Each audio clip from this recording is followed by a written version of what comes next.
It'd be like 1 for 1. My name is Jason Wanacott with Wanacott Communications. Thank you so much, all three of you, for joining us today. We're supposed to be in the room with a view, and I guess the view today is probably the most handsome fellow each down the line that you're going to see as far as a panel is concerned. So too bad that there's not more people here to enjoy these striking men. That said, this is all about them, so I will segue over and let you guys introduce yourselves one by one.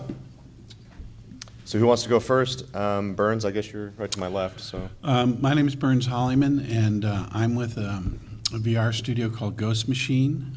We've been doing this for longer than well before the Oculus Rift release, which hasn't happened yet. We've been doing it for 2 or 3 years now. And we've got 10 titles. We focus mostly on arcade. We're going for a AAA, kind of very high-res look. And we also do augmented reality apps, which is like a whole other universe. It's like saying, French cooking and roller coasters. I mean, there's no, at least in our view, they're two separate things. We're based in Austin, Texas, and our strategy is basically to build out a large catalog for the VR headset market, which may show up one of these days, but other gentlemen on this panel will tell us the answer to that question, because it's costing us a lot of money, it not showing up on time. Okay, my name is Emmanuel Marquez, and I am the CTO of a company named Starbreeze. We are the creator of a very successful game on Steam named Payday 2. Payday is a game where you heist bank with your friends. It's a lot of fun. We also decided to build our own piece of hardware for conquering the world of VR. So we have our own headset named Star VR. And we are, of course, we are content maker and digital publisher. So we are working on a title named The Walking Dead for VR and normal games. But we are also publishing the John Wick experience, by example. So yeah, we are really going to VR experience, and this is what Starbreeze is all about.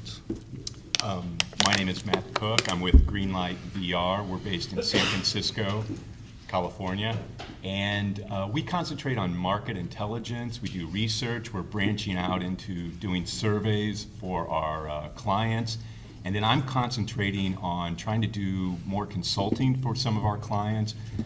We're kind of in the age of nobody knows nothing, so I'm doing a lot of connecting people with other people, and we're basically concentrating on VR right now, and VR only, so that's most of our database is centered around that. And I'll turn it over to Patrick. Patrick Walker. So I'm the VP of Insights at a market research company called EDAR. Similar to Matt's company, but we focus on video games in general. So when we think about VR, we're really interested in where that fits into the broader ecosystem of gaming. And a lot of the consulting that we do is thinking with large video game companies where VR should be in their portfolio, how they should be thinking about when it's going to hit the market, how it's going to hit the market. A lot of the framework is where do consumers play, on what devices, what types of experiences do they want? And I think that we have this sense that VR is really going to be a big part of that over the next 5 years. I think we're in that early stage where a lot of companies are wondering where the beginning is. So that's the framework that we bring. And just my background, public relations and communications. I've worked with companies that build virtualization apps, which we had talked a little bit about, as far as non-gaming applications, architecture and design, good trade show fodder, all the way to helping smaller hardware companies that are trying to make some impression with everybody from potential consumers eventually when they come to market to investors, industry people, developers, those types of things. So that said, I think that was a really kind of a good segue, Patrick, talking about, kind of when is this going to happen. I obviously being in the game space, in the trades, I think probably every other day you're going to get a story about VR in one way or another. I think even in Hollywood trades, you start seeing them more often. So right now, we're hearing 2016 as the breakout year, the year it's finally going to happen. Who wants to take this first? Yes or no, and why? I'll start because I kind of led into that a little bit with what I'm thinking. I think that 2016 is a touchstone year because it's the year that this is really going to start to hit consumers in a way where a lot of the questions are going to start to be answered in terms of what consumers seem to want from these experiences. But when you say breakout year, I think within kind of analysts and internally within companies, there's a lot of questions about what that breakout will look like in terms of success for the original platforms that are hitting the market. There's still a lot of challenges, and then kind of each of the platforms that are hitting the market has their own challenges. Price point is a huge one. And then as you go down the scale and find the lower price point devices, you start to have a less high fidelity experience, which if there's anything we've learned about VR, we've actually, we've had VR for 20 years. It's just the fidelity is so important in that experience. It's also, we know that the way that you move through a world with kind of immersion and the peripherals that you use, so kind of the hand devices that are really interesting, like touch, Lighthouse to kind of put your position within a room. These are all things that are really exciting, but it's going to take the development community a while to catch up. And at the end of the day, when a new platform launches, it's all about content, and we've learned that time and time again. The micro consoles are supposed to be a thing, but then they're not. The content's not there. So there's a lot of challenges. So I think that within the analyst community, there's a lot of pessimism into whether breakout will actually mean financial success for initial platforms. So for the hardware and software maker, how would you define initial success for you guys, Emmanuel? Well, I agree with what he said. I mean, it's not going to be straight on the market successful on day one. What is sure is that we are building the full scope because we want to be ready when this market explodes. And it's going to happen. I don't have a date for that. It's going to start next year, for sure.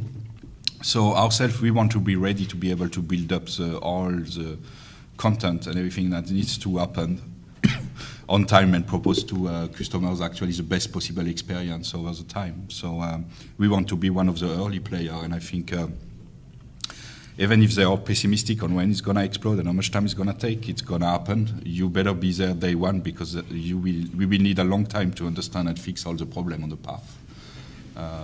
But it's going to happen for sure. And then from a development standpoint, we were talking a little bit earlier about these experiences that are already being created, especially kind of bridging kind of the more traditional Hollywood to games path has always been big film comes out, you take a big IP, you make a game that, no offense, usually doesn't Metacritic very well against the movie. So especially for entertainment properties, how is that going to impact, or from a development standpoint, what can we do to bring those properties to these headsets as we start to see 2016 as this stuff starts to emerge on the market? Burns?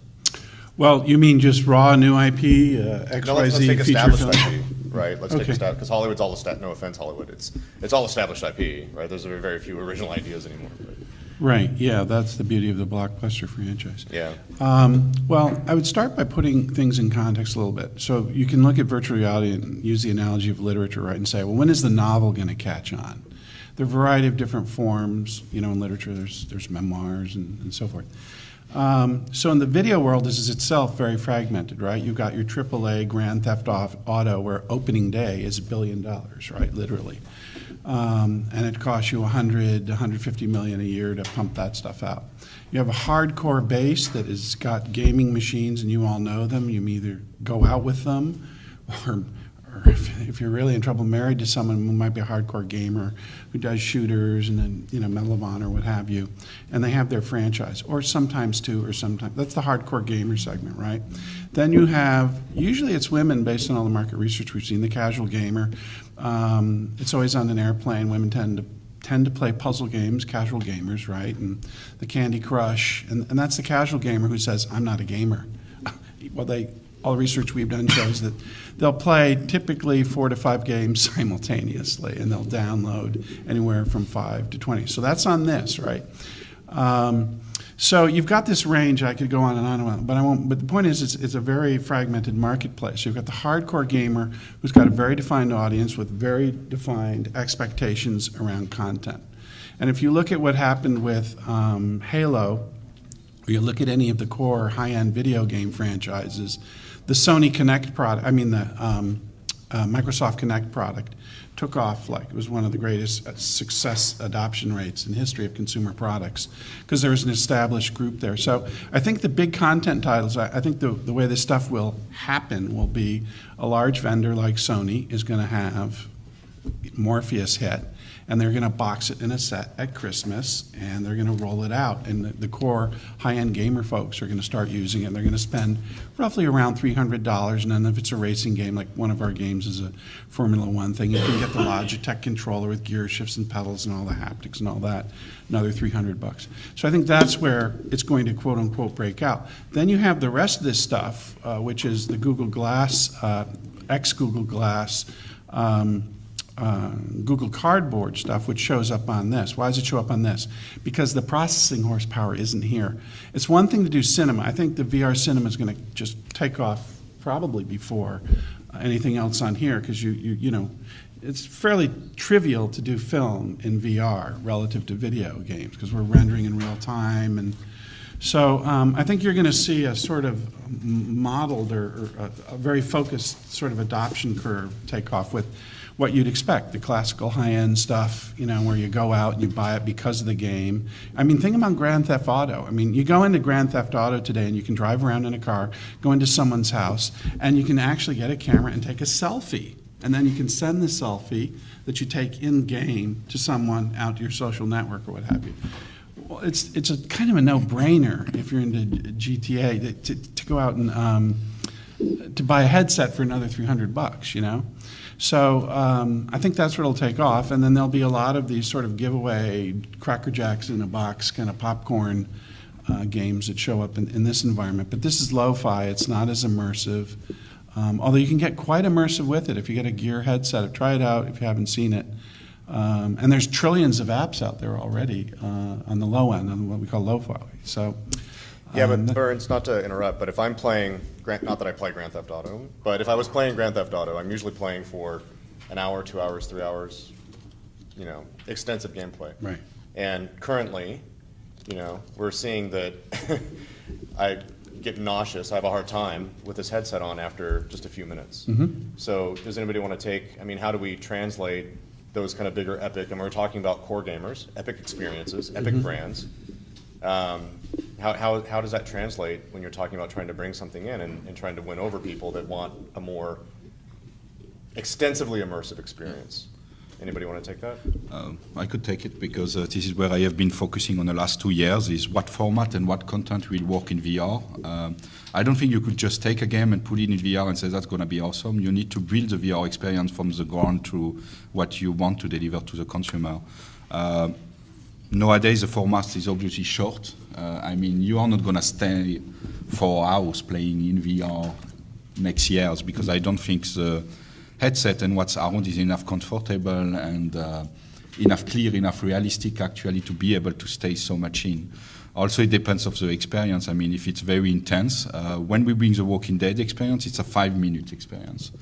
It's a lot of fear. We play with that because obviously the film is made for that. I don't think you could last more at these intensities than 5 minutes. But would you do in a real life also? Because the immersion is so good at one point that, I mean, if I am in a Walking Dead for real 5 minutes, I will really freak out. And I mean, so when you get immersed in a VR experience, you get very close to that. So we need to consider also this point, and depending on what kind of experience we deliver, it's gonna be last for a certain amount of time, you know. And I think we need to rediscover what the format are. So, Matt, I was actually going to look at you and ask you then. Everyone I've talked to in live action has already taken that point of view, that snippet, 5 to 7 minute, nobody's trying to develop a long-form movie yet.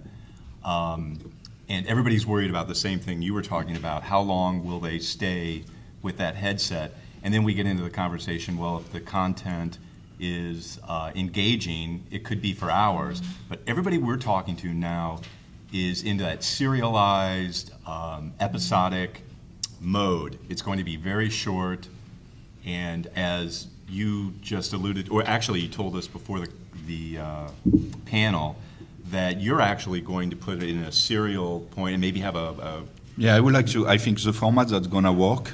It's if you could consume content as a series. So, like, we give you new things to consume every day for a certain amount of time, depending on what you do. So it's more content but shorter. And I think this is anyway, we are consuming digital content already like that. So this kind of distribution is going to be obviously digital. Yeah. And I think the format is going to be short and serialized, at least at the beginning. I think that this is very similar to the conversation we had years ago when streaming video first started, right? And it said, well, you only should do interstitials, this is the commercial side, of 5 minutes or less because people can't handle it. No, the real reason that people are in VR, a lot of people have shorts, is because they can't afford to do full-blown narratives or explore stuff. So the problem has been the technology. So we focus primarily, per your comment on the platform, the technology is the constraint right now, on the PC market. So you have to have really big rigs to drive this stuff to get rid of the nausea, right? And that's been the technical problem, even when the gaming platforms come out. I mean, all the gaming platforms are underpowered relative to the large core high-end PCs that typically someone on Steam is using, where you got 50 million users. So we buy into the idea that long form will work on this medium, and it's just right now when you look around, you go, well, where is it? Well, because who the hell has the money to sit around and invest a ton of money in a long form thing? And B, the technology is the pacing constraint. So the nausea thing, we've just seen it between 2 or 3 releases of DK2 made a leap from DK1. It's just that cycling, you have to just go faster. Because I sat in Austin, which is where we are, at a film festival last week, and I sat there for 45 minutes watching films, on gear. I mean, on gear headset with a Samsung phone in front of me, which, by the way, is the very same device that's in the Oculus Rift. That very same screen, that OLED technology that you're looking at is the same. So, and there are other headset folks. So it's the horsepower. There are a lot of technical constraints here that are driven by the fact that there aren't headsets out there, which is why I opened with a whiny comment. Why aren't there? If we get the technology out there, it's sort of this chicken and egg thing we've been talking about, and it's on the market, then it's the build it and they will come kind of thing. But I think we'll all probably be in agreement that it's going to take a killer title. And the one that when we were chatting the other day that comes to mind is, has anyone here played Flower or Journey? Do you know, there's probably, I think the greatest game company that ever lived is called That Game Company, and they're based here in Santa Monica, and they did a game called Flower, which was it was an experience. When I saw it, I was on Xboxes. I ran out and bought, Sony. I mean, it drove sales. Sony will tell you, it drove sales for them. So we need like this really, I hate the word out of the box term, but that's what we need, is some killer sort of, you've got to see, as racist as it was, Birth of a Nation, or you've got to see, you need some sort of epic thing to come to the table. And I think that Grand Theft and those guys, because they can pop stuff out at $1 billion a day, have the chops and the money, and we'll at least make some forays there. And so people will. Well, let me ask Patrick and Matt on this one. Will a consumer be willing to spend, we're talking several hundreds of dollars for a 5-minute game experience and Flower? Yeah, that's actually what I was thinking. It circles back to another challenge right now, is the pricing of the content. Because right now there's several platforms that all have different pricing strategies, and the digital distribution has created lots more dynamic pricing, including like now where you have mobile, where typically people are they're not spending money, and then depending on kind of what they want to get out of the experience, they have the opportunity to spend lots of money. The games that have been able to hold their premium price point in this new world are the really deep experiences with open worlds, right? Skyrim and shooters, and we're talking about Grand Theft Auto. These games have been able to hold that $60 price point that justifies, the $100 million dev budget, because you're going to get a lot of that back up front, not over time as a game as a service. But the difficulty then is if you're creating these high-end experiences, but they're going to be delivered in chunks that are 5 minutes, will even the hardcore gamer who's the early adopter be willing to spend a lot of money on that? And I think that's kind of another challenge. While, long term, the technology, the tools, it gets better and better. I think at some point in the future, it's pretty clear that we'll be able to do this long form content, cool experiences. That I think the other thing is we typically don't know what the experiences are going to be that will take off on a really new platform, right? May I say something? Is that this is where we are successful already. We solved that. We went, Starbreeze is a company that grew up from 1998. We have been through the AAA developers the same way GTA does, with the good and the bad of that, and then we almost die on that because the digital distribution changed, and the publishers, the way they work with you and things like that. So we changed this model to become, still stay independent, but don't rely on a publisher and find our own way to go to market. And our game, Payday 2, and all the game and content we are delivering in the future is based on a short model. So we build a game to a point where it's good enough. You start playing, you get the fun, you enjoy that, and then we give you a new content every month or every 2 weeks, depending on how fast we go. And the price point of such content are between $7 to $12. The base game is not very expensive. I'm sorry, $7 to $12 per installment, or just for the initial chapter? No, Yeah. for the initial chapter is $29. Sometimes we give it for free. But then, $29 for 5 minutes? no, the 29. It's okay. The base game is much bigger. Okay. Okay. Just But trying to then clarify. the experience we give, it's more than 5 minutes. Okay, it's more like 20 to 40. But it's very replayable. But the model works. People, it's a hardcore gamer. We are on Steam. We have the biggest community, so we are accessing the hardcore gamer. And they invest in such machine for other game, obviously, but they consume our games his ways. Right. But how much? How? So you're talking about like almost like episodic content? Yeah. Yeah. No, I think that works at kind of that lower price point, but that game doesn't have nearly the dev budget that it would take to create the same amount of content in good immersive VR. Like if you took the same dev budget that you're doing for that amount of content, which I agree, like episodic content works great. Telltale Games crushes it at $15 a pop for each episode. Yeah. But at that dev budget price, you're not going to get nearly that amount of content in VR. Not for a long time, I would think. I think we could. It depends how your tool set and your team are set up. It's another way of thinking and preparing your games and the way you build the core element around it. So it's a total different way to create a game like the one we do, that the one GTA is doing, for example. Right, and I would say that you're like they're kind of creating that super big experience that's kind of the $60 experience that has that $100 million dev budget. Yeah. To do a fairly in-depth experience in VR, I think will require a really high budget like that. And even if you put the same budget into a VR experience as a double So let's take that from another point of view. What would you enjoy in the game? So let's say you do a shooter, which is where we are specialists. So what I want to solve in VR is how fun I could shoot stuff, because that's basically where the fun is built around. Okay, when I succeed to do that, which is not going to cost me $100 million, then I passed a point where I just build content around it, and people have enjoy going back to more playground. Or to your point, that it could be like competitive, where you're not having to supply the content because people are playing against each other. That's League of Legends, that's multiplayer. People are getting hundreds of hours. I think then that comes back to the question: is VR a gameplay format or is VR an immersion format?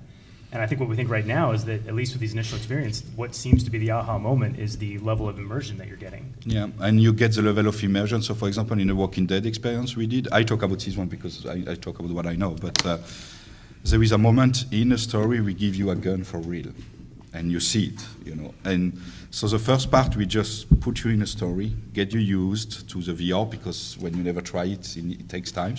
And when, after 1 minute, when we think you are in, we give you a gun. And then this is where people, they don't talk anymore, they don't think, they just focus on the game and they get the gameplay immediately. So what's very nice with that is that when you get a gun or something that represents it, even people that never play a shooting game are good at it. So the immersion is really there, very fast, and with not so much investment, I believe. Matt, you guys have a survey coming out. Yeah, I was just going to jump in there. We're talking about content, you two guys were talking about content. First, we have to get to that, and it's going to be the headset. And we just did a survey with about, I think, over 2,000 people, 18 plus. Of course, we did the demo of who's going to buy this headset, and we're finding out that if it goes above $400, it's not going to be good. I guess that's the easiest way to say. So the price point seems to be in that $300 to $400. Now, we haven't even gotten into the processing power, and that seems to be kind of the elephant in the room or the mystery out there. We can't really figure out how much processing power is really needed. We're told that maybe it's a $1,500 computer you need to buy. A chipset just came out that's, that you can add that to your computer, but there seems to be kind of a mystery there. So that's what I'm really worried about. So And you can jump in on I that. don't think the hardware exists nowadays to drive VR the way it should. So- That's very obvious. So it's not So it's going to 2,000 go or over 3,000. 400 then. I think it's not a price issue, it's that the technology doesn't exist. I think the way the GPU are built today are wrong. Right. I think So- we are going to have a reset somewhere there at one point. So as a consumer, I'm going to have to spend, it could be $1,500. Nowadays, you could do a good experience with a $2,000 PC for sure, and I mean, So- nobody complains that. So that's why I also Yeah. believe that next year the experience needs to be some kind of arcade. Yeah. If we want to do it right. I really believe in that, because I think the experience you will have at home, if it's not controlled by someone that knows, it's not going to be good. Right. It's difficult. You cannot, yeah, I mean, this is a 6S Plus. So this is literally got about the same flops as a Hitachi supercomputer from around 1992, right? So that's pretty impressive, right? And it doesn't, to your point, have enough horsepower. That's why what we've been doing is we've been on Steam because who do you sell to? People have to have headsets. So it's all the Oculus Rift developers, there are 150,000 of them out there. And we're making money off of that, but we need obviously a much larger audience, and that someone's going to have to show up with that horsepower. And as we look around the landscape, it's only those, classical box providers that we see being able to do that in the short term. The larger thing actually was triggered by a comment that you made, which has to go to, we were in the mobile game space before all this. And let's just put VR on the side, right? It's almost like a switching costs kind of argument about games, right? So you've got 1.2 million mobile games on the stores out there, in the app stores. 1.3 apps out there. What is it? 600,000 mobile games, of which typically are downloaded. A casual gamer will download 20 to 40 a month. Of those games, typically they have a shelf life of a month, and it takes 2 months to recover your ARPU. It's not a sustainable model. So you have all of the traditional problems of trying to make money in the video game industry here to start with, and then you're layering on this sort of new set of features, which I think a lot of VR producers and studios are delusional, thinking they're going to have a sustainable competitive edge because they can do VR. Because anyone in this room can download, Unity 3D, which is a game development engine, for free. And you can teach yourself to use this in 3 to 6 months, right? So most video game studios are, under 10 heads or less. It's a very fragmented sort of hair salon, pizza industry, very small, fragmented native craft industry. So there are going to be a ton of people rushing into this once we find where they're there. But that's not the people that are going to make the next avatar for VR, because this is what we need. It'll be a larger studio of 100, but it's not Exxon is my point. It doesn't take you a lot of resources. The good news is there'll be a lot of creative people swarming it as they are the mobile space, so you have a lot of innovation, it'll find its space. But I think it's going to be, what are the experiences like? What are the open play? That's why I picked GTA. I think it's an open play. Halo's open play. I think we've got zombie shooter games and stuff just because we have them and they're easy to throw together. But it gets into what's going to really lend itself to this medium. And I think when you said open play, I think Dota, you got people going to e-gaming in stadiums, 20,000 people, League of Legends, all of those immersive worlds. And the only segments of the PC market that are growing is the PC, right? PC-based games, and all of virtual worlds. So we've got a bunch of those starting up in Austin, like Crowfall, Shroud of the Avatar, Cloud Imperium, which is actually based here. Those are all sort of these immersive universes, or we would say World of Warcraft in the old days, right? I think that those are places, those kind of people, the PC people, I'm talking about for the honkin', give me the horsepower of the PC. Most of our fans are the demographic is this like old geezer demographic. It's like people that are 25 to 35, you know, the old PC gamer who's got the bucks to spend on tricking out a rig for $2,000 to $10,000, you know, and it's just a horsepower problem. Sadly, I don't think any of us fall into that demographic, No. so we're old geezers. Well, no, we can go much older. So to that point, Emmanuel, you guys with Lionsgate and John Wick, I think that was announced just like a month ago, right? 2 months ago? Yeah. Within the last couple of months.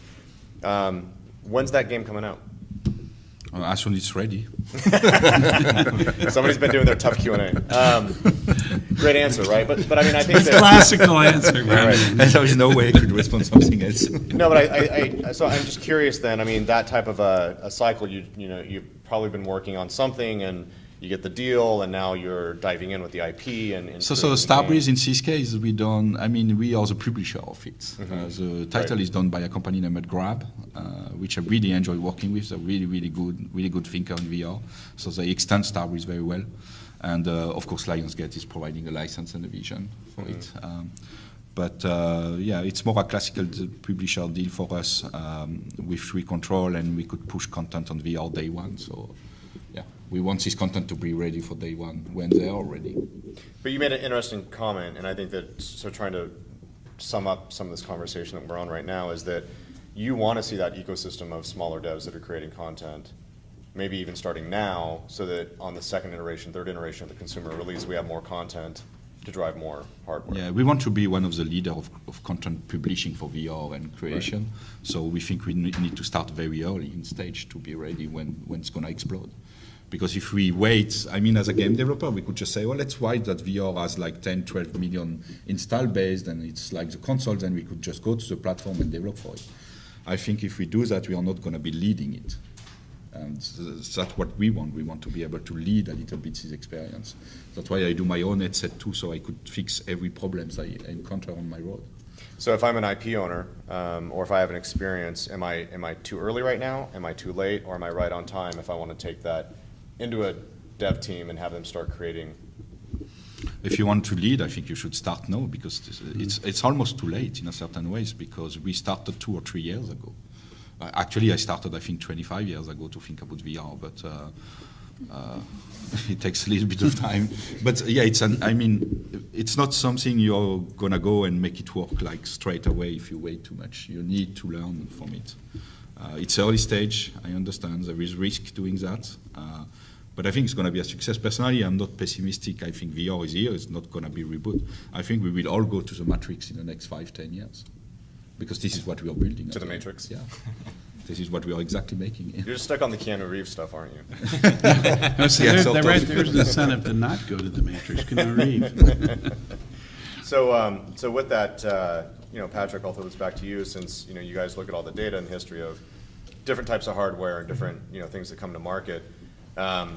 I assume that if you announced the deal a couple of months ago, that we probably won't have John Wick in January when Oculus comes out, right? Or maybe we will, and that would be awesome. But he shrugs. I'm trying to get something out of you. It's so funny. It's that it's one of those things where there's so much we don't even know about the hardware yet, right? I mean, there's like from release dates, there's not from pricing.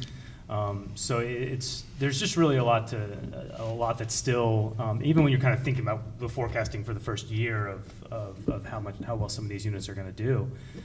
There's so much information that isn't even known, and we're coming down to the moving through this quarter, and it's supposed to be happening starting next quarter.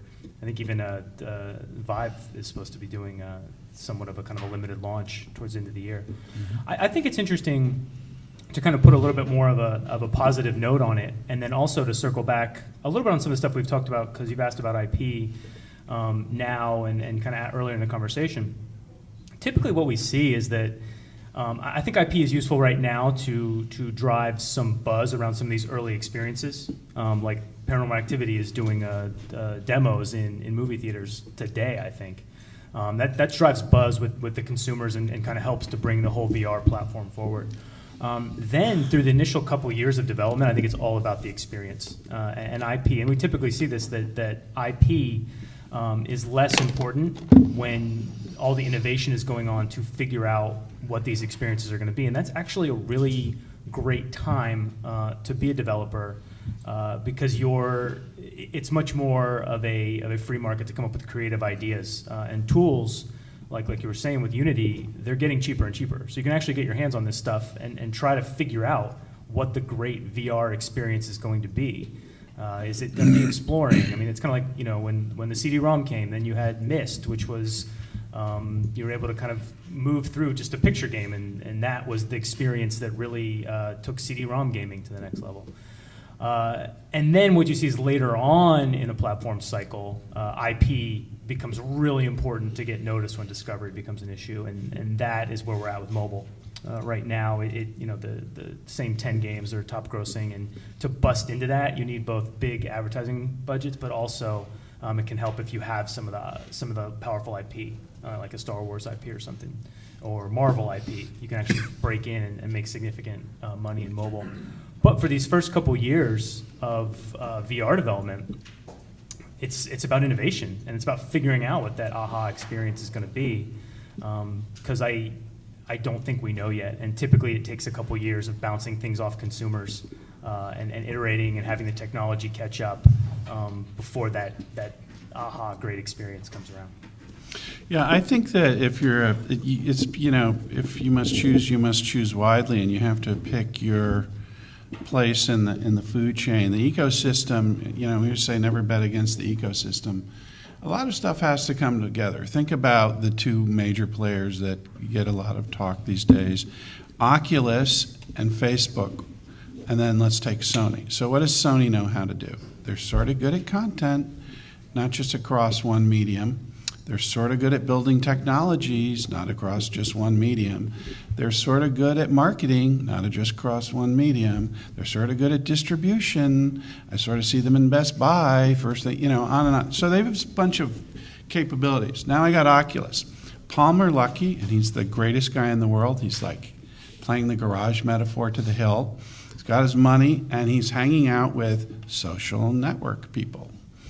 Who know how to put hundreds and millions of eyeballs on social experiences. And they're really smart. Some of the best people I work with went to Harvard, like Mr. Zuckerberg. So you've got that kind of a crowd, but they don't have that sort of industrial infrastructure. Now, the counter-argument to that is, well, there wasn't, before Facebook, they were a disruptive model, right? So I think as a content maker or as a distributor or whatever, you have to just make some bets on what typically wins in early markets. There were 3,000 car companies in 1915, right? There were, I think, 4,000 airplane companies in around then, and now we've got one airplane company and 2.5 car companies in the U.S. So I don't know. I think that when you look at the whole ecosystem, that some of the answer lies there as well. Because, if you've got horsepower to pump stuff out, you can tell people what they want almost, if you're a Sony. I don't know that the guys... Well, Sony is going to be mass market successful in their ecosystem next year, for sure. Yeah, and I think that's the interesting thing. It's every single platform has its own strengths and weaknesses. And with Sony, it's like, well, yeah, sure, they have a lower price point hardware, and that solves that part of the problem. They have their own studios producing content for it. But then they're tied to that hardware, right? So, can the PlayStation 4 really create a super great VR experience, especially as it starts to evolve, right? And over the next couple of years, we start to create better VR experience. They're still going to be trying to pump it through the PlayStation VR, especially because they're not really making computer hardware anymore. And then they're tied to the Move hand controls, right? And so as that evolves, they're not evolving. So they have strengths, but they also have weaknesses. So I think that the bets are tough. because there are strengths and weaknesses to every platform. But for indie studios like us, I mean, the engines, what they've got going against them is that I don't care if it's Unreal or Unity, it's save as, right? It's like save as PDF, save as Word document. I mean, for us to recompile a game cross-platform is relatively trivial. It's a remapping of controls. It's maybe a month or two of work. It's not. Depending on what the game is and the I would gameplay say or 4 or against 5, Hive. but, So then, if that's so, you had said that you need to make your bets in terms of platform as a developer. So if it's easy to kind of no, we need to be platform agnostic as content Yeah, creators. yeah, that's for yeah. I'm sure. saying that we are already platform agnostic because we are a really small studio developing across all those things because Right. the tools allow us. What I meant was make your bets in terms of what's going to catch on when and how is driven by some of those factors. terms What of is Oculus and what does Mark Zuckerberg know about manufacturing? Well, they've teamed up with Microsoft is the answer to that. So there'll be a Microsoft, Oculus, Facebook triumvirate, and then there'll be Sony. These things are starting to gestate, and which they weren't a year ago. But I've heard about the Q1 release now for 3 years. Oculus is the longest. I call it Segway for the eyes. It's going to show up any day now, and when it shows up, everyone's going to go, "Oh, you mean it's just going to be used for mall cops?" Yeah, the valley of disappointment, and that's what another concern is. If we don't have the content out there, what's going to happen? Are people going to pull away from?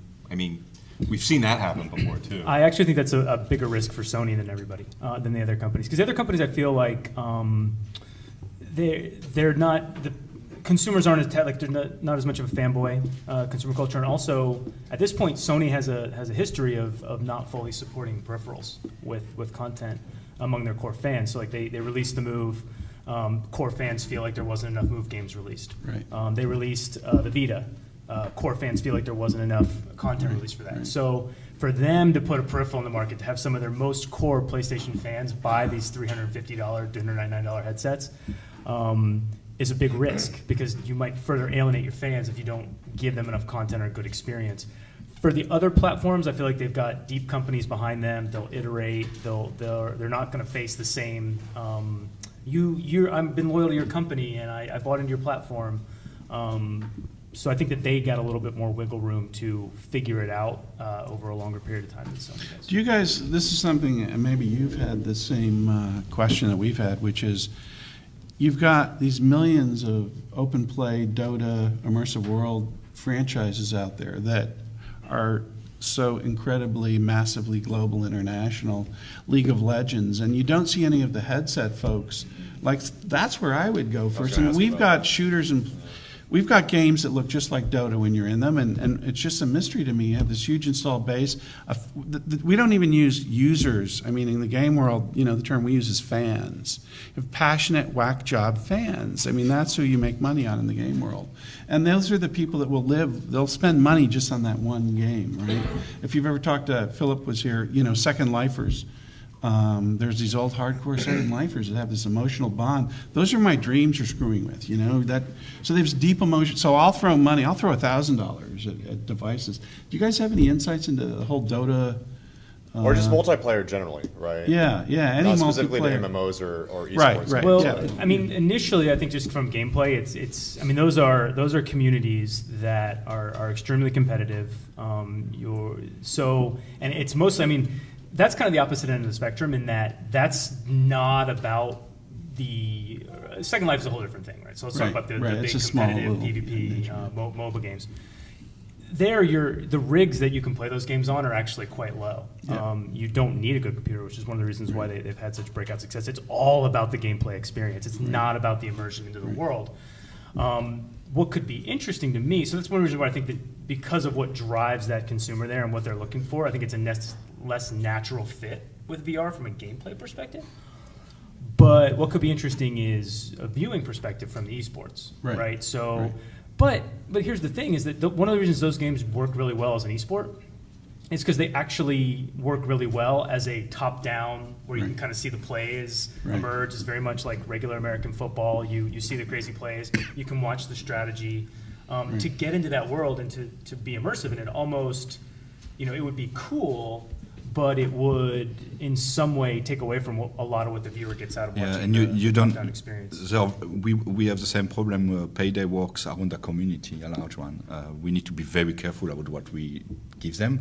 They come for what we give them since years. If I come and I say, I know it's that, and this is the way to consume it, and only people with VR will have that and that, they are going to step back and complain. Right. Crazy. Right. So you might just kill your community there. So I don't think. I understand they are desirable, but I think we should build something on the side and get people experience it. Maybe not the same community or people that are ready to try something, but not in-game, on the side. And if it works, then you could plug it back. But it will be really risky to go front. Yeah, I mean, I think the idea of either kind of putting those headsets in some of these viewing arenas, that's interesting. And then for some people to kind of watch the matches, because I mean the Twitch viewership of these things is just insane, right? So that's the opportunity. But I think because the gameplay isn't as natural a fit is one of the reasons that initial development is. You're totally right. Yeah, it's really been. Yeah, so in that case, Patrick, and you guys just released a very comprehensive report on esports and the demographics of esports and the audience of specific esports crazy blowing up. But you're looking at it more and saying more as an extension of the experience as opposed to the experience itself. Yeah. Yeah, definitely. Especially for the types of experiences that have been successful for esports so far, which tend to be things that line up more with what we see as a sport, rather than I think where VR is initially going, which is deep immersion into an experience, like The Walking Dead, right? That's an immersion. Paranormal Activity, that's an immersion, as opposed to kind of a sport. Now, what I think is interesting is, and this is a whole different thing, because we talked a lot about gaming. We haven't talked about applications outside of gaming. And I think one of the things that excites people so much about VR, and why people are so bullish on it, even as we get up here and say all these platforms initially are going to have a tough time, but we're still but VR is going to be really cool. One of the reasons I think is because you think about something like American sports, like American football. Who wouldn't want to be on the field experiencing that, right? It's kind of the same thing. What are those esports where it would actually be cool to be down on the field? Maybe Counter-Strike. Counter-Strike is behind the MOBA games. It's not quite as big as Dota and League of Legends, but it's probably the third biggest esport now. That might be a really cool experience to kind of be down in a 3D, as people are peeping around corners, looking for people to get. That could be a really cool visual experience in VR. That's where I think it's going to be people figuring out what are the experience fits. You don't just say of course it fits into esports. It probably does, but only for certain types of games where you'd actually want to be down with the players and immersed. We talked a little bit, and I want to get to this real quick, and then we'll open up to some questions, about maybe even ignoring the individual consumer and looking at ways to expose the gamers and game communities to VR and to get buy-in. And I can't remember who mentioned it, but you actually equated it to possibly like a PC Bang or Bong in Asia, where you have cafes, where you have PC, and you have 100 rigs, right? And you go in and play whatever you want. Is that PC ban will a be direction to desirable go for VR? sure. I mean, should we be opening up VR cafes? Is that something we should be scouting locations downtown for that? That goes back to the arcade question, which I think we're all placing our bets on that. I think that's going to be the aha moment, because they're going to be able to control the processing power. You're going to be in a perfect situation for rendering, for everything. And so I think, and we've met some people already that are aiming towards the arcade. So is that kind of It's like the laser tag. Yeah, it's the tag. same Yeah. concept, yeah. Yeah. But that works. Because Yeah. we tour the Walking Dead experience already, and it's working. Right. Yeah. People want to try, and you need to control this first experience. I strongly believe in that. Yeah. And then you start to get people that'll pay people pay a lot to go play laser tag. They play a lot to go do go-karts with their friends. It also turns it into a social experience in a way that if there's going to be a group of people, and this will be the initial sales of these products, even if the content isn't necessarily figured out. There's going to be early adopters who just like to be on the cutting edge of anything. So I don't call them almost content insensitive. early adopters that are going to want to show it off to their friends, but it still is not the same social experience of kind of, hey, let's all go check this thing out, this VR arcade experience out. I think that would have a lot of power. I think it makes a lot of sense. It's funny, I mean, we don't really necessarily hear too much about specific plans around that, but it seems like it would make sense for that to exist. The other thing that I mean, when Google Cardboard first came out, and I love the idea of, they had a great video. You should Google it. It shows how you make the cardboard viewer. You make one for $10, and it felt like an 8th grade science project. So, well, we just had to do it. And now you, of course, can buy gear, and for $99, they just lowered their price. But Americans, we don't get out very much. We're 300 million people on a planet of 6.5 billion, whatever. I spent a lot of time in Africa this year, and this is the platform. And so I think one of the things we all tend to overlook is the degree to which the low end is going to be interesting, because this is going to be a dual purpose platform. This, unlike all the Sonys that we've been talking about, just because someone has to fund infrastructure, get the goggles out there and stuff. But, if you can get a headset for $100 and branded events, you go to a Volvo trade show, you go to trade shows now and they have this cardboard they give you away for free. Slap your camera in it. There's billions of people out there that have these things, and you can go to a standard, mobile panel and hear the numbers on intelligent phones in India and so forth. And so there's going to be this crossover thing, because this is also the same platform that's going to give you augmented reality apps, which is really not taken off the way, and we've been involved with those and building a few the way it should. But so this is an opportunity. People, I think, when they talk about VR, they get Oculus Rift happy, completely overlook. It's non-tethered. There's no wires. So this has sort of been a Trojan horse, and then you've got Magic Leap, which is going to do something. So I think a lot of the awesomeness, if you haven't fooled around, download some AR apps. Just type in augmented reality into any of the app stores and use 50 of them. And you'll, holy crap. We get zombies. I can shoot zombies in the room right now. And there's some amazing stuff. So this is sort of for me, actually one of the biggest unknowns, because the CPU's there. You can do limited dive stuff, not, in the shallow end of the pool with snorkels, not scuba tank. But the film festival stuff was pretty interesting, because it was all driven by that, and it was more cinematic. So it could be that the lower technical requirements required by cinema, or video, I guess we have to call it, or let's just say digital, coupled with the portability, the processing power. I see that as an outlier that could come in here and fool us all. I don't know. It will end up there, but I think it's going to take 5 years, because we need to revolutionize the sky too. There is not enough power, no? Yeah. Even for cinema, look, if you want the resolution and don't have screen door FX and stuff like that, and really enjoy what you look at, it's going to require 8K pixels per year, and you are going to need a lot of power to render that. And so this guy, on battery, if the GPU starts even if you put a big GPU, they're going to last 3 minutes. But I mean, compared to the standard set of platform VR experiences that you see by platform, either PC or whatever, that it's short duration stuff. It's right up your alley. No, but we are going to. I'm sure it's going to be fixed over the year. It's going to take time. See what I'm saying? Until you get the model working. We would agree with that completely. It's it goes back to kind of Emmanuel's point before. Where he was saying we haven't even really have the rigs yet, the $1,500 rigs that can do it, much less the phones. I think there's no question, long term, the smartphone in your pocket is going to revolutionize everything, right? Not just VR, but gaming, right? You're just going to plug your phone in and it's going to stream to your TV, and you'll do all gaming experiences through a little supercomputer in your pocket. I think VR is going to be the exact same thing. I do think because the experiences can be on rails in cinema, that it'll hit there first.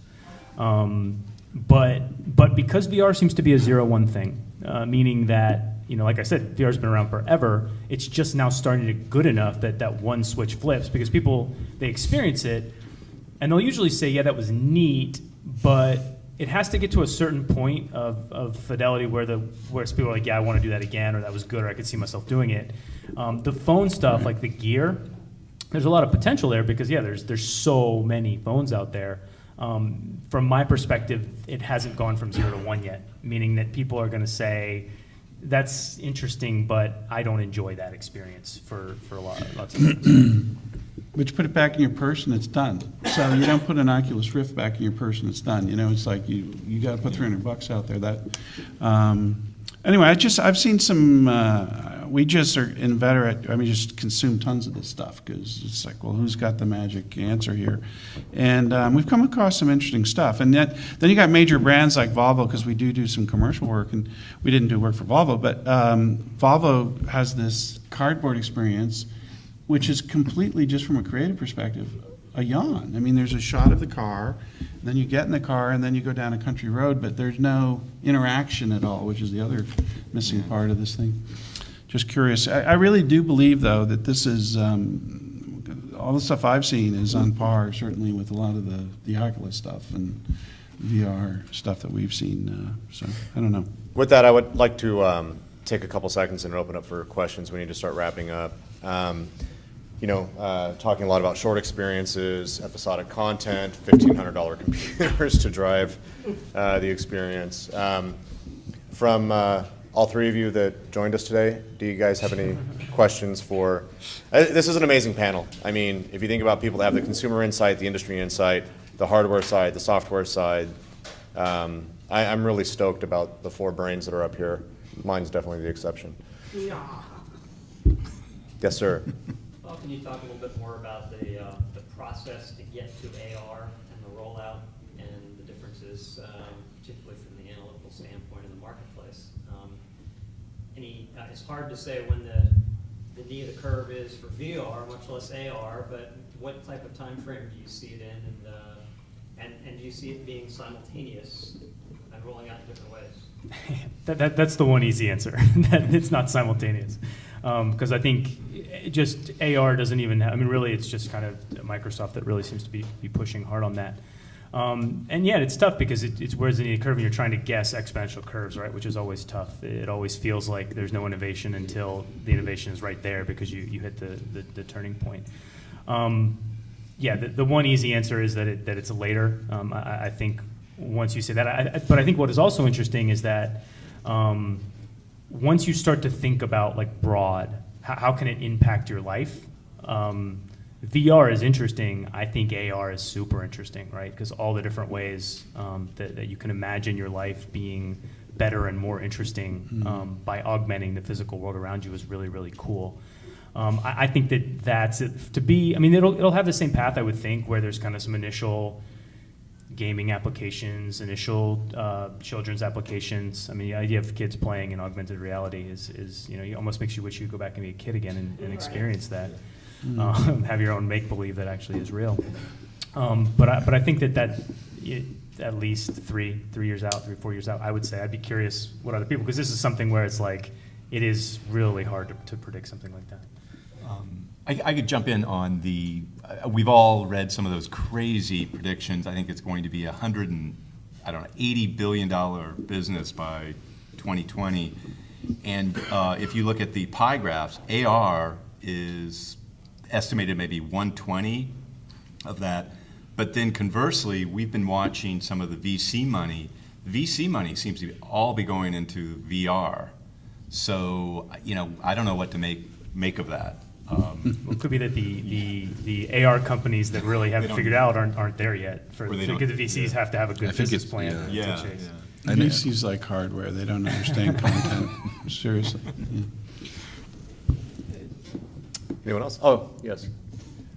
I agree with Mr. Holman that the phone is the machine that is ubiquitous, and I've seen some really beautiful tablet and phone augmented reality that's out there now, and like Mr. Walker says, they want to be a kid again to play that stuff.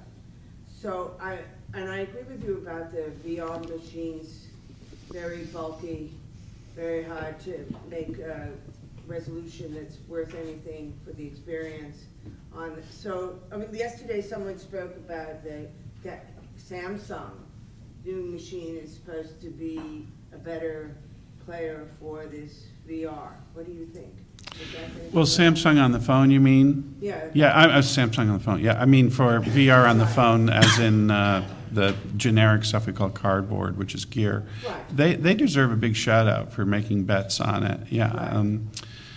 Yeah, I mean, the AR thing continues to be intriguing. I mean, you think about whenever I stay in a hotel and there's some parents or a mother or dad going down the hall with their 2 little 6-year-old kids. Kids have tablets and they're playing, guess what, Minecraft. And I think there's like 12 million kids under the age, or I think they've got 12 million users under the age of 7 playing that. And the Sony owns that now, as you know, that franchise.